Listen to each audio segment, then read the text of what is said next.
Okay, everyone, we'll get underway. Greg, how big a loss is Jared to the team? It's massive in some ways. Like he's been great in the environment.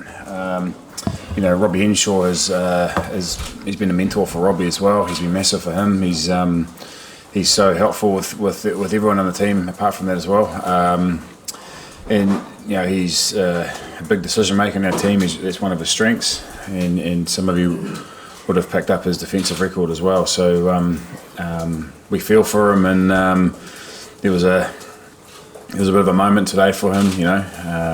It's always sad to see one of your family members in the situation he's in. Yeah, I think it's a big loss. I think what he's done in the short time he's been here has been incredible.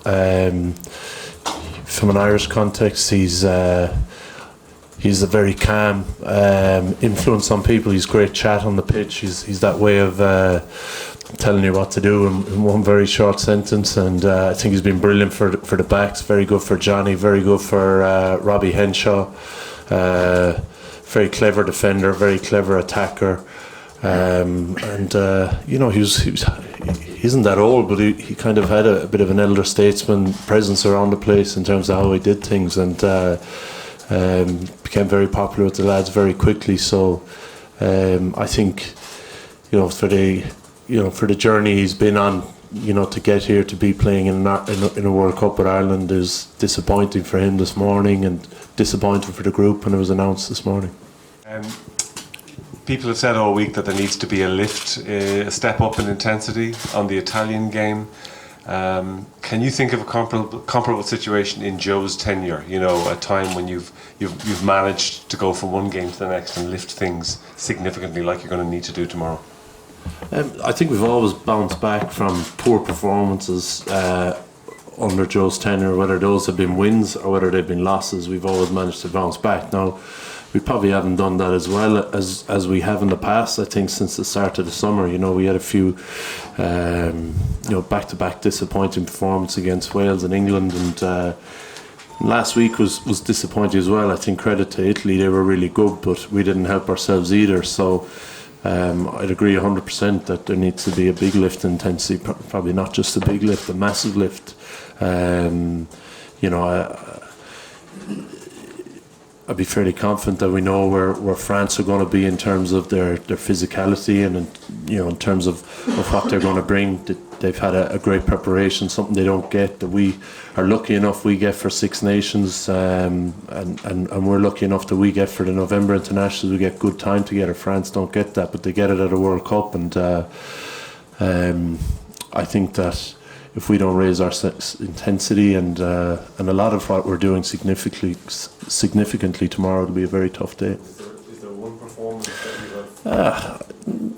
Is there one performance? I think we haven't spoken about any, but you can go back through it, right back to Joe's first few months in charge, when we were very poor against Australia. We were good against New Zealand after that. Even this season, we were disappointed in the result against Wales. Probably very disappointed in the first 20 minutes of that game against Wales, and managed to bounce back from that. So, we haven't drawn a lot of parallels to those. I think we haven't really needed to. We know where we need to be this weekend. Paul, how happy are you with Captain John this morning? Very happy. I mean, it's not the biggest, most important session of the week. I think it's about stretching the legs and probably going over a few things you already know, but you want to make sure you know. So yeah, it went well. The guys enjoyed it. You mentioned your record against France after the game last week. It wasn't at the best. Can you fix all that this weekend in one fell swoop? I don't think you can fix it all, but you can shift the percentages a little bit in the right directions if you can get the right result. But it's always tough against France. They're, to me, you look at the sheer physical size of them. You look at the power and the speed of them, as well as being big. Guys like Piccamo, Bastero. They're just great feet, great size, great power, and great skill as well. So for Ireland with 4 professional teams, it always is a really big challenge for us. There's no doubt about it, and that's probably one of the reasons I have been on the wrong side of the percentages. I suppose in the last few years they've been really, really tight. You look at the players on their team sheet; they're a fantastic side. For us, there is a big fear factor going into playing a team like that.